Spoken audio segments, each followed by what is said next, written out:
रायगड जिल्ह्यात गेल्या 2 दिवसांपासून कोसळणाऱ्या मुसळधार पावसामुळे जनजीवन विस्कळीत झाले आहे।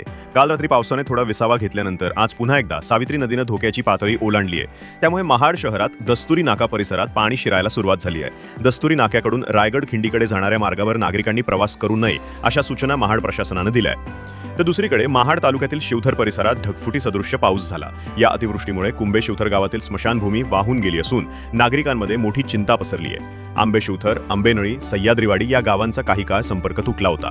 या परिस्थितीमुळे नागरिकांनी प्रशासनाकडे सुरक्षा व संरक्षण भिंतींची मागणी केली आहे। आमच्या कुंभे शिवथर गावाला फार मोठा धोका निर्माण झालेला आहे। तरी सुद्धा या ठिकाणी आमची स्मशानभूमी ही पहिल्याच उसळ्यामध्ये इथून गेलेली आहे।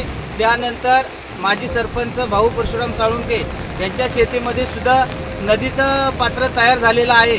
तरी याकडे प्रशासनाने गडबडून जागा होऊन लक्ष दिले पाहिजे। या ठिकाणी संरक्षण भिंतीची फार मोठी आवश्यकता आहे। त्यानंतर तसं बघितलं तर शिवथर विभागामध्ये आमच्या आंबे शिवथर एक गाव आहे, त्या ठिकाणी सुद्धा एक ब्रिज आहे। त्या ब्रिजवरनं फुल मोठा पाण्याचा प्रवाह चालू आहे। तरी तो सुद्धा भविष्य काळासाठी उचलून पाहिजे, नाहीतर त्यांचाही संपर्क तुटण्याची शक्यता आहे असे या ठिकाणी मी प्रशासनाला सांगू इच्छितो आणि प्रशासनाने त्याच्याकडे अगदी गांभीर्याने लक्ष दिले पाहिजे, एवढीच माझी विनंती आहे।